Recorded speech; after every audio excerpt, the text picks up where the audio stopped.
राज्य स्थापना दिवस की रजत जयंती से पहले कांग्रेस के नेता उत्तराखंड राज्य आंदोलन के शहीदों को याद कर उनके संघर्ष और बलिदान को सलाम करने की तैयारी में जुट गए हैं। इसी क्रम में 6 नवंबर को मुजफ्फरनगर के रामपुर तिराहा पहुंचकर कांग्रेस प्रदेश अध्यक्ष करण माहरा और नेता प्रतिपक्ष यशपाल आर्य के नेतृत्व में सैकड़ों कांग्रेस जन श्रद्धांजलि अर्पित करेंगे। रुड़की के देहरादून रोड स्थित होटल सचिन इंटरनेशनल में आयोजित प्रेस वार्ता के दौरान पूर्व कैबिनेट मंत्री एवं आंदोलनकारी धीरेन्द्र प्रताप ने कहा कि भाजपा सरकार ने राज्य आंदोलन के शहीदों और आंदोलनकारियों को हमेशा नजरअंदाज किया है। उन्होंने कहा कि उत्तराखंड जिस सपने और उद्देश्य के साथ बनाया गया था वह आज भी अधूरा है। आंदोलनकारियों की कुर्बानियों को याद करने की बजाय सत्ता में बैठे लोग उनके संघर्ष को भुला रहे हैं। धीरेन्द्र प्रताप ने कहा कि कार्यक्रम में रामपुर तिराहा कांड के दोषियों को सजा दिलाने की मांग जोरदार तरीके से की जाएगी। उन्होंने भाजपा सरकार पर बड़ी चोट करते हुए कहा कि भाजपा उत्तराखंड को थाईलैंड बनाने की बात करती है। अंकिता भंडारी प्रकरण इसका सबसे बड़ा उदाहरण है कि कैसे सत्ता के संरक्षण में अत्याचार और शोषण हुआ। प्रदेश महासचिव सचिन गुप्ता ने कहा कि प्रदेश को अब तक स्थायी राजधानी तक नहीं मिल पाई, जबकि यह आंदोलनकारियों का प्रमुख सपना था। उन्होंने स्पष्ट तौर पर कहा कि कांग्रेस सरकार आने पर आंदोलनकारियों के सम्मान और अधिकारों के लिए नए कानून बनाए जाएंगे। राज्य निर्माण में हजारों लोगों ने बलिदान दिया, लेकिन जिन उम्मीदों के साथ यह राज्य बना था वे अब तक पूरी नहीं हुई। उन्होंने बताया कि इस श्रद्धांजलि कार्यक्रम में कांग्रेस जनों के साथ बड़ी संख्या में आंदोलनकारी भी शामिल हुए। देखिए, ये हमारे शहीदों की स्मृति में विशाल कार्यक्रम कांग्रेस कर रही है। कांग्रेस अध्यक्ष श्री करण माहरा जी, हमारे विपक्ष के नेता श्री यशपाल आर्य जी, हमने हरीश रावत जी से भी अनुरोध किया, वो सब लोग मुजफ्फरनगर शहीद स्मारक पर आएंगे।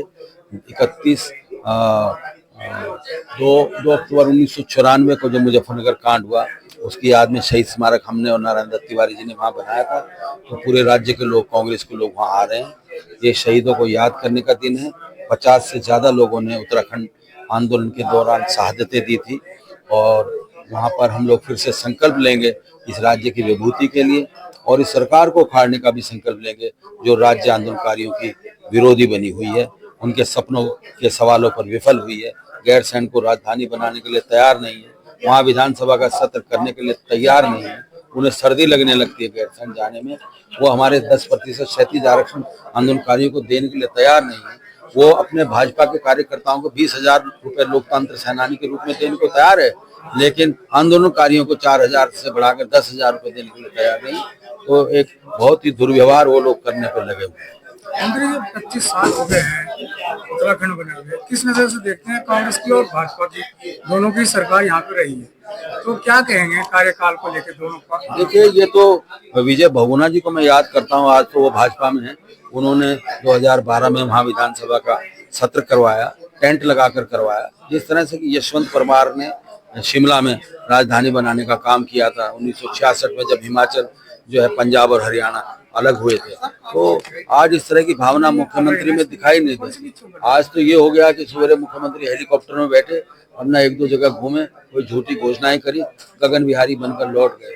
आज हो क्या रहा है? 1,000 करोड़ रुपया केवल सरकार के प्रचार पर खर्च किया गया, झूठा प्रचार और अपनी वाहवाही कराने के लिए।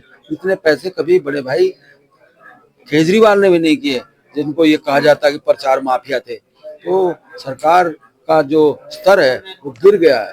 काम करना उसके लिए प्राथमिकता नहीं है, प्रचार पाना और झूठी प्रचार पाना ये उनकी प्राथमिकता। भाजपा को इतना पैसा कहाँ से आया, क्या कहेंगे? देखिए, ये तो दिल्ली में उनके बैठे हुए मामा, वो वहाँ से पैसा देते हैं और ये यहाँ पर उसका जो है दुरुपयोग करने पे लगे हुए हैं।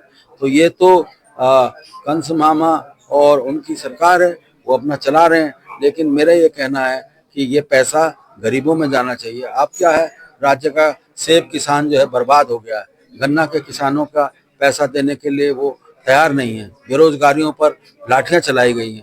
अंकिता भंडारी कांड के दोषियों को, जिस नेता को वो अंकिता भंडारी को परोसना चाहते थे, वो उत्तराखंड को थाईलैंड बनाना चाहते हैं। वो ये कहते हैं कि हम जो है यहाँ पर पर्यटन को बढ़ावा देंगे, पर्यटन के नाम पर यहाँ की बहू बेटियों की बोली लगाई जाएगी। कांग्रेस इसको बर्दाश्त नहीं करेगी, हम इसके खिलाफ लड़ रहे हैं। राज्य भर में जो चुनाव के नतीजे आ रहे हैं धीरे धीरे वो कांग्रेस के पक्ष में आ रहे हैं। जनता ये समझ रही है ये भाजपा को वोट देकर उनके साथ धोखा हुआ। उत्तराखंड के राज्य स्थापना दिवस पर खड़े हैं, रजत जयंती हम बना रहे हैं।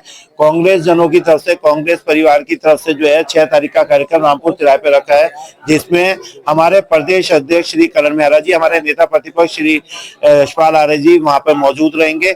और सभी आंदोलनकारियों से हम निवेदन करते हैं, समस्त अपनी रुड़की की सामान्य जनता से हम अपील करते हैं कि वो 6 तारीख को वहां पर जरूर आए और जो हमारे बलिदान जिन लोगों ने दिया इस उत्तराखंड को बनाने के लिए उनको हम यहाँ याद करेंगे, उनके लिए हम जो है वहां पे राष्ट्रगान रखेंगे, तो उसमें जरूर सम्मिलित हो। साथ साथ 9 तारीख को 9 नवंबर को बिजोली गांव में हमने जो है एक कार्यक्रम और रखा है, जिसमें मेडिकल कैंप और साथ में रक्तदान शिविर रखा है। मेडिकल कैंप में जो है हमारे साथ पूरी की पूरी मेहनत इंद्रेश की टीम आंखों की जांच फ्री ऑफ कॉस्ट करेगी, दवाइयां फ्री ऑफ कॉस्ट रहेंगी। डॉक्टर अर्पित सैनी की टीम पूरी रहेगी वहां पर, उनके द्वारा जो है पूरी दवाइयां फ्री में जाएंगी। डॉक्टर जेपी नैयर हमारे साथ जो सर्जन है वो हमारे साथ रहेंगे वहां मौजूद, और साथ में जो है डॉक्टर सुबह सैनी जो कान नाक और मुंह के जो डॉक्टर हैं वो हमारे साथ रहेंगे। तो जो भी अपना फ्री मेडिकल चेकअप कराना चाहता है वो उनकी सहायता ले सकता है, स्वास्थ्य शिविर में आ सकता है। और साथ साथ जो अपना रक्त देकर दूसरों की जान बचाने का कार्य करना चाहता है वो अपना उस दिन रक्तदान देकर महादान का भागीदार जरूर बने।